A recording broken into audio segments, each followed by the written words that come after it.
Hello and welcome to this edition of IG Live on this first trading day of the brand new month, the 1st of November. And of course, because it's the first Friday, we get the numbers out on non-farm payrolls in 5 minutes time. We're here for you, the IG client, to trade this number. And we're across the IG platform and also on YouTube as well. So welcome to those who subscribe to our channel and have notification that we are here for you now to take you through the numbers. I'll introduce my guests in just a moment's time. What I want to do first of all, though, is to quickly run through what we got in terms of expectations, because I think it's interesting. This month is a standout for me because it's the first time I've done this in a while, and it's certainly the first time I've done this where I've got a number that's less than 100,000.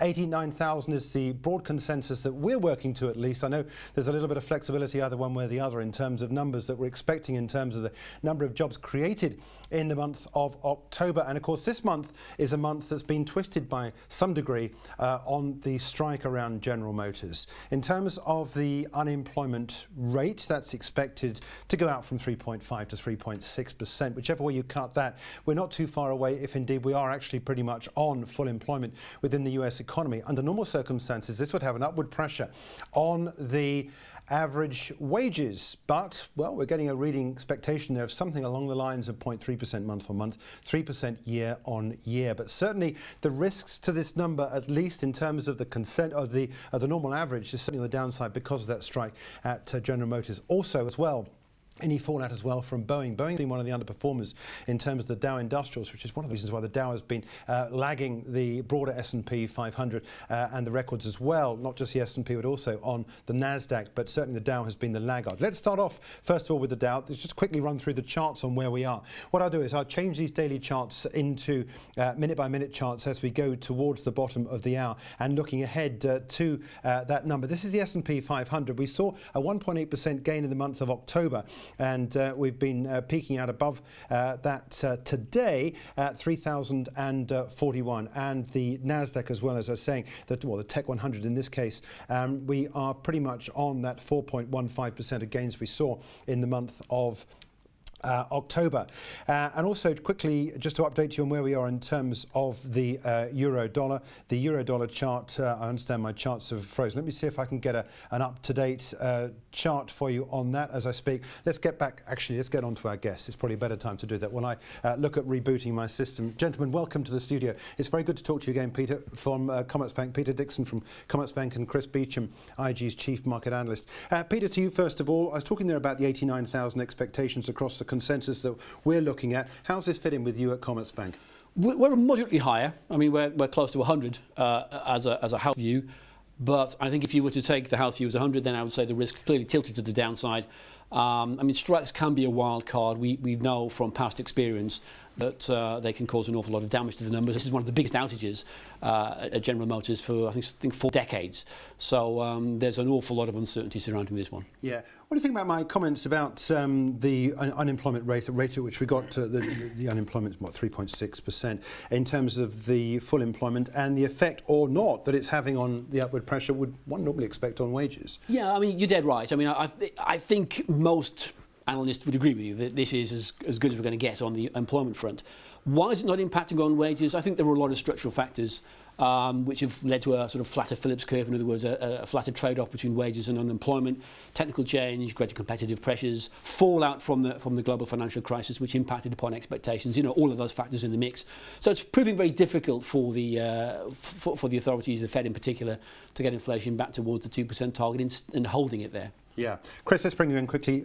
Your trade of choice as we go into this number? Well, we talked about shorting euro-dollar on the Fed meeting, and of course it's proved wrong in the immediate aftermath. But maybe this is the time to look at it once again. I think you've seen it rally over the past couple of days, but really not get crucially higher than the ones we saw in the middle of October. So I think IG clients also quite heavily short into this one, expecting, I think we saw short positions rise quite a bit over the last couple of weeks, so expecting perhaps more declines in. If you do get maybe a slightly better than expected number, it might be the cue for this as well. Quite an interesting time, I think, given the way the Fed has sort of framed this one over the last few days. 111.50. This is the minute-by-minute chart for the euro-dollar trade that we're watching as we await the numbers at the bottom of the hour at 12:30. And when we get those figures through, we'll bring them. Just want to quickly bring up the S&P 500 and put that onto a minute-by-minute as well, so that we have got that. I beg your pardon, that's second by second. There's one minute-by-minute, just to see where things are. We're getting complicated here by Chevron's numbers, but let me just quickly tell you, in terms of the numbers that we've got, for the non-farm payrolls, this is 128,000. The consensus had been for 89. We're working here to Refinitiv figures. October non-farm payrolls, 128,000, far above expectations. And I think I'll see if we can get a revision on that for the previous month as well. The participation rate, 63.3%. That's a little bit up, 1/10 of 1 percentage point up from the last reading last month. US October jobless rate, 3.6%, absolutely in line with expectations. And whilst, as Peter and I were talking about that number in terms of those that are affecting the overall figures for the General Motors strike, of course, that doesn't play into the unemployment rate, just the numbers themselves. Now, on the trade here that we've got, this is the minute-by-minute trade for the S&P 500. So you've got money going into that at the moment. And a quick update in terms of the euro-dollar trade. Now, Chris was talking potentially about the short. There he goes. He's air punching. You've got my fingers actually. Oh, is it what it was? Seen Okay. it yet. All right. Well, you've got the right side of the trade going into this number anyway. Peter, first of all, to you, what's your thought on the numbers? I mean, these are 128. This is it's a noble number, I think. Yeah. I mean, given all this uncertainty and the things that are going around this number, a big move to the upside. It's like the US jobs machine is almost indestructible. It doesn't matter what you throw at it; it keeps going. Now that does make you wonder: A, whether the GM strike was perhaps less of an impact, had less of an impact than we expected, and B, does make you wonder, what we're going to get next month, because generally speaking, you get a strike one month, depresses the numbers. You resolve it and bang, you get a big upside on the following month. So there's something to look out for there. Should also point out that there's a lot of hiring regarding the US census for next year also in these numbers too. So that could have boosted those numbers. I noticed that the government employment numbers were also negative this time around. 6 o'clock this week, of course, we're working an hour in front of where we are at the moment in terms of the US and the UK. 6 o'clock on Wednesday this week, you were doubtless glued to your screen to find out what the Fed was doing, cutting interest rates by a quarter point. Does this sort of number impact, or do you think these numbers overall impact on what the Fed's doing, or are they really just concentrating now seriously on inflation, which I think Jay Powell was talking about? He'd like to see a concentrated uptick in inflation to move rates. No, I don't think the Fed's really focused on inflation per se. I mean, I think obviously it has a dual mandate, as we know. Yeah. I mean, I think that the rate cuts that we've seen so far have been a precautionary measure to keep the show on the road with regard to the US. And as far as we can see from these US employment figures, they're doing a great job because the economy looks, reasonably decent right now. Any thoughts now on? I mean, we've got one more meeting this year, going into 2020. Do you think there's pressure going to build on the downside? Do you think that the growth is going to slow? We've got a lower inflation number. Do you think the trend is set for weaker data? I do. I mean, it's partly because the cycle just looks elongated in my view, and I think it's vulnerable to shocks.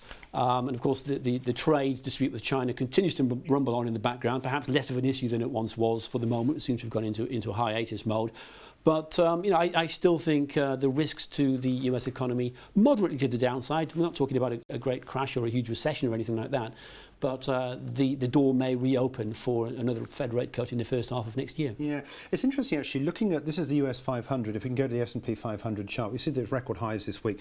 We were running a report out this morning, I think something like 340 companies having reported for the third quarter. We're getting something like around about a 75% rate of improvement over analyst expectations, which is above the mean for the third quarter.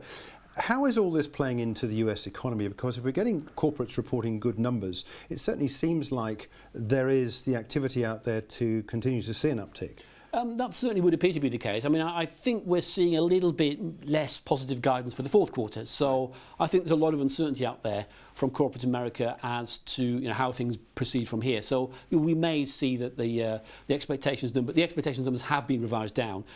So it becomes easier to beat them in that sense. So I don't think that the beating of expectations per se is generally a good indicator of where we are, because we know how companies tend to influence the guidance. But nonetheless, you can't argue with the numbers. Generally, it's been a pretty good reporting season so far. And I think it'll probably continue for another 3 to 6 months yet. Yeah, Chris, let's bring you back in and take a look, if we can, at the trade on around the S&P 500. What are you telling clients you're talking to about this? Because we were talking a while back. In fact, we were doing the show, as you say, on Wednesday, talking about potentially more highs for this index, and that's what we got this week. In fact, I think just a couple of days ago, it was back end of Wednesday. Of course, we've got a new intraday record high. Are you still happy long on US equities or indices? Yeah, I think if you're long already, you're happy to stick with it. I wouldn't say you'd be rushing in to do it now at record highs, although you could this year have seen several. But I think it's the one that you look for the weakness into the second week of November, maybe, as it often happens, that sets you up nicely for the end of the year. I wouldn't be surprised. I was talking with people on the floor yesterday, how far do we think the S&P and the Dow are going? Maybe we see 3,100 and easily much higher till the end of the year. Even 28,000 being banded around could be a very easy thing for the Dow to do. I think this is still a very strong bull market, as Peter said. Of course, the US keeps finding these jobs. We've been saying that for months, if not years. Every time you think the US is finished with creating jobs, it pulls a few more out from its hat. And I think that will underpin further improvement in the US stock market as well. Just going back, if I can, to the euro dollar and talk a little bit more about what's... Just to very quickly take a look at this 1 minute chart to see that we've got money going into the US currency. This is the euro down, I should say, on this chart. And you can see now this candle building up on the downside, 111.31. A trade set up on this, Chris? Will you be happy nailing your trading colours to the mast? Yes, I mean, we saw it stabilise earlier in the week around a sort of 110.70. I think it was the low from the beginning of the week, and then, but as we were saying before the number hit, it has failed to move much higher the last couple of days, and really that downtrend has been going on for so long now that every time you think it's begun to recover, like we did maybe in June and July, it then turns around smartly. So I think it's always dangerous to try and call the turning points in the trend. You have to go with the one that exists as you see it in front of you. At the moment, I think, again, would you be more buyer than seller up here? I think you'd be more towards the selling end up here and wait to see whether this immediate downside move has any further traction. Certainly arguing with the US dollar has been a very bad trade this year. Any comments, Peter, in terms of the dollar performance? Well, yeah, generally agree. I mean, I think the consensus view at the start of the year was we'd see a weaker dollar by this point of the year. It hasn't happened. There's a lot of momentum behind it. I think that as much reflects what's happening with regard to the European economy as much as the US, but there's no doubt that the divergent performances of the two economies would clearly favour the dollar right now. That's a really nice introduction, actually. Today is day one of the tenure of the new chief at the European Central Bank. Much change in strategy, do you think, with Christine Lagarde over Mario Draghi, that was given a wonderful send-off yesterday? Clearly they thought a lot of him. Big shoes to fill? Very much so. But I think for the moment it's going to be very much as you were. I mean, let's not forget that the bazooka was loaded up only in September. Mario Draghi said this week that was the right thing to do. I don't think Lagarde is going to turn around and change things imminently. So for the next, well, certainly for the first couple of meetings of her tenure, I think she will just try and keep things on an even keel and not drop the ball, because basically the ball's been passed to her. She just has to make sure she can get through this and sound credible on monetary policy. And as we go into 2020, then that's the point at which she starts to perhaps think about how she wants to frame policy. Yeah, one can't help but think perhaps maybe she had certainly some discussions with Mario Draghi when he went into that extra lowering of interest rates and so forth, the further negativity. So I guess she's already had a little bit of input, I suppose, so perhaps maybe hitting the ground running. Before we say goodbye to you, I just want to really catch up one more subject, and that is the Bank of England governor. It looks like there's going to be some sort of decision soon. Should we be concerned as to who it is? I mean, in the running, there have been a couple of really hard Brexiteers, Helena Morrissey and also Gerard Lyons. But on the other side, I'm hearing today that the hot money is now on the former Deputy Governor, Minouche Shafik. Do you think there's anything in her appointment that would really spook the markets, particularly if that was to come to pass, or do you think someone else could end up with the job? Well, let's not forget the other name that's been bandied around this week is Paul Tucker, who, if we're going to talk about anybody to fill the job that hasn't already been mentioned, I think he'd be a great guy for the job. Andrew Bailey still, in the frame, I guess. Minouche Shafik, it does appear that she is one of the government's favoured candidates. She ticks many boxes. I think that's one of the reasons. But the response, I think, from the market has been a little bit lukewarm, to say the least. She only did she did less than 3 years actually as a deputy governor. That's what she gave up to go to the LSE, didn't she? She did. But I think there were question marks as to why she left. We were never really sure about how the internal dynamics of the the Bank of England working in her favour at that point.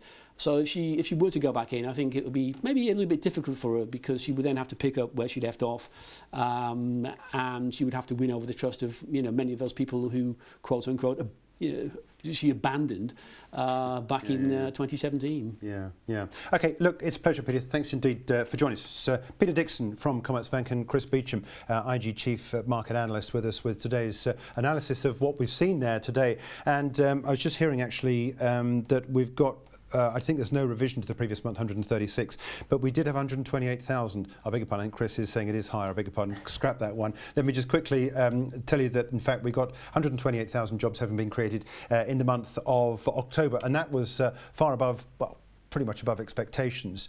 We were looking for something around about the sort of late 80,000. So despite the fact we've seen that strike at General Motors, which clearly has had an effect to some degree on these figures, it is nonetheless a relatively strong number that we've seen. Unemployment rate going out as expected to 3.6%. That's it. If you missed any of that and you want to recapture what Chris was saying, especially about some of the trades that we've got around this, you can catch up with this file on our video carousel within the IG forum, if you're the IG community, and also on the IG platform as well. And of course, we'll also be playing it out again on YouTube. Catching up with all that hopefully in the next sort of 10 or 15 minutes or so. But as I say, again, many thanks indeed for my guests here. We will be back at 4 o'clock this afternoon on the IG platform with a look ahead to some of the trades to watch out for next week. And I'll be back here in the hot seat at 7:30 a.m. on Monday morning with a client early morning call.